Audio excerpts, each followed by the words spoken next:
5 règles que les connards et les bad boys ne respectent pas et que vous ne devriez pas respecter non plus. Bonjour à tous, je suis Fabrice Julien, coach auteur, expert en séduction depuis 2010 et dans cette vidéo, on va parler des règles, les règles. Beaucoup de mecs respectent les règles, alors vous voyez des connards, des bad boys, etc. qui enfreignent les règles et qui gagnent beaucoup plus facilement. On peut dire qu'ils trichent, mais en fait c'est juste que c'est des règles un peu imaginaires, des barrières sociales, des barrières invisibles, que quand on comprend vraiment pourquoi les règles existent, on peut les contourner intelligemment. Quand on est là à s'excuser d'exister et à respecter beaucoup trop les règles, eh ben on se tire une balle dans le pied, c'est ça la vérité. Les anglo-saxons ont un dicton pour dire « nice guys finish last ». En gros, les gentils garçons finissent les derniers. C'est ce que disent les anglo-saxons en tout cas. Parce que les nice guys, les gentils gars, en fait, ils jouent la sécurité. Ils respectent scrupuleusement les règles.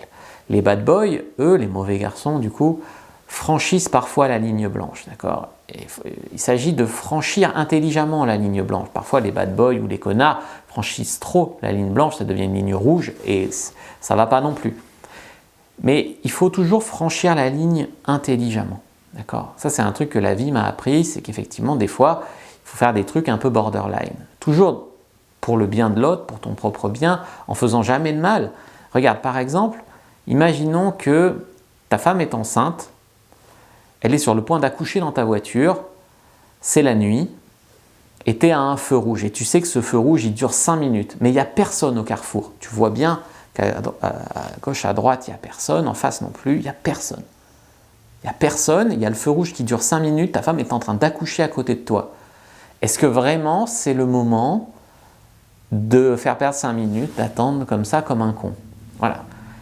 Parce que tu as compris que le feu rouge était là pour t'empêcher de traverser tout droit et de te prendre une voiture par le côté. Tu vois ce que je veux dire?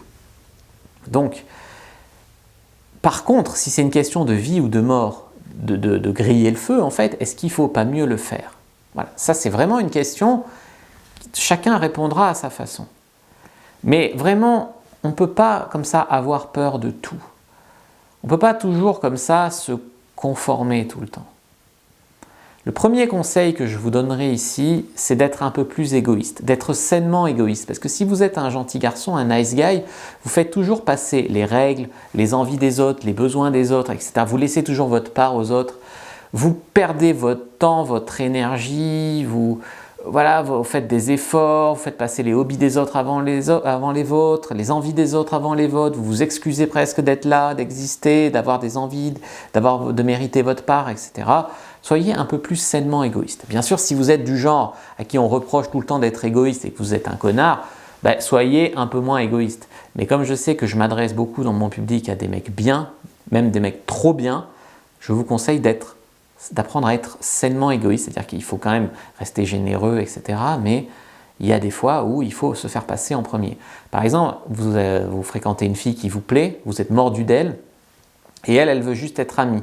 Et en plus, elle te culpabilise en te disant « Comment tu étais intéressé par moi, moi qui pensais que tu étais un véritable ami Non, en plus elle te culpabilise, tu vois. Et donc toi, pour pas lui faire trop de peine, tu décides de rester ami avec elle et de continuer à fréquenter, de l'écouter te parler des mecs sur qui elle fantasme. Non, je suis désolé, tu as tout à fait le droit de dire « Moi je veux plus, si ça t'intéresse pas, je préfère qu'on arrête de se voir. » Tu vois. Tu joues pas forcément toujours selon les règles des autres, pour éviter de leur faire de la peine ou pour éviter de je sais pas quoi.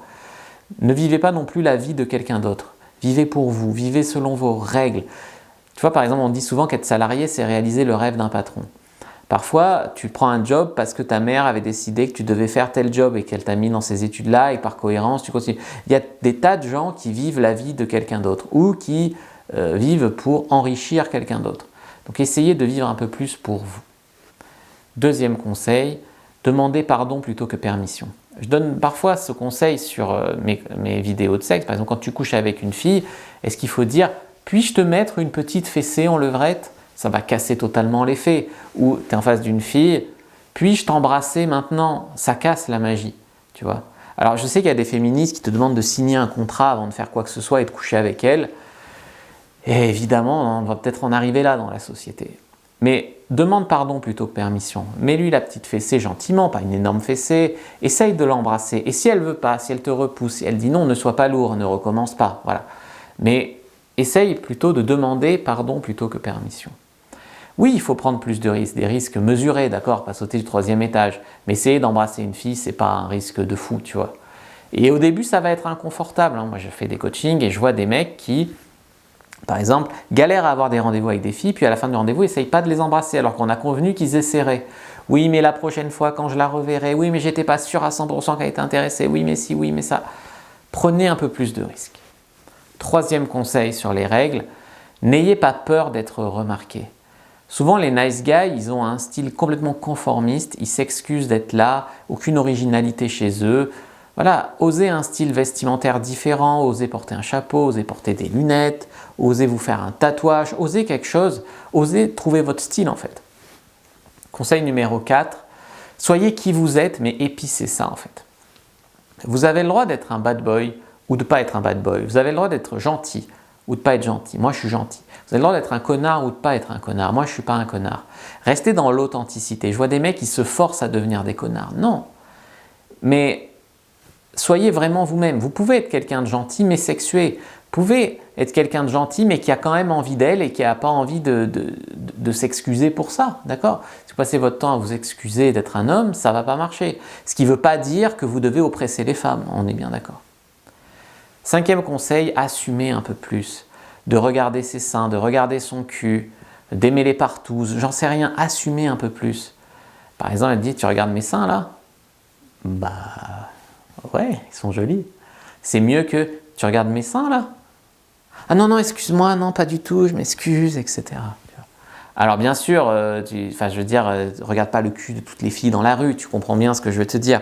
Assume un peu plus dans une relation de séduction. Ne vous excusez pas pour qui vous êtes, ne vous excusez pas. Moi par exemple, je suis libertin, tout le monde le sait à peu près sur le web. Et alors, je sais que la plupart des gens s'excusent de l'être. Et alors? Je suis coach en séduction, j'aime bien le sexe. Et alors? Voilà. Ne changez pas vos opinions juste parce qu'une fille n'est pas contente. Moi j'aime bien, je sais pas, Mélenchon ou j'aime bien Zemmour. Ah mais moi pas du tout, hein. Ah non mais moi non plus, hein, je dis ça pour rire, tu vois. Arrêtez de changer. Ah ben moi j'aime bien manger de la viande. Ah non mais moi je suis végétarien. Non mais t'as raison, le steak de soja c'est ce que je préfère. Tu vois, arrêtez de toujours vouloir, je sais pas, dire ce qu'elle veut, etc. Soyez un peu plus vous-même, assumez un peu plus qui vous êtes. N'ayez pas peur d'assumer, d'être remarqué pour qui vous êtes. Demandez parfois pardon plus que permission, imposez-vous un peu plus, soyez sainement égoïste et essayez de comprendre les règles pour pouvoir les transgresser sans risque et ainsi vous trouverez des gens qui vous correspondent. Si vous essayez de faire semblant d'être ce qu'il faut être, de dire ce qu'il faut dire, d'être bien conformiste, vous trouverez juste des gens comme ça et pas forcément des gens comme vous parce qu'on ne verra pas qui vous êtes vraiment. Et si on ne voit pas qui vous êtes vraiment, vous aurez du mal à attirer des gens qui vous correspondent. Vous attirez juste des gens qui correspondent à l'image banale et ennuyeuse que vous projetez. Donc, travaillez là-dessus, mais restez vous-même, ne vous perdez pas en route. Assumez un peu plus tout ça, épicez qui vous êtes et vous allez trouver des trucs beaucoup plus intéressants, des relations beaucoup plus intéressantes. J'espère que cette vidéo vous a plu, n'hésitez pas à liker, commenter, partager, télécharger votre formation offerte dans la description de la vidéo. Moi je vous dis à bientôt et que le dieu de la séduction soit avec vous les amis.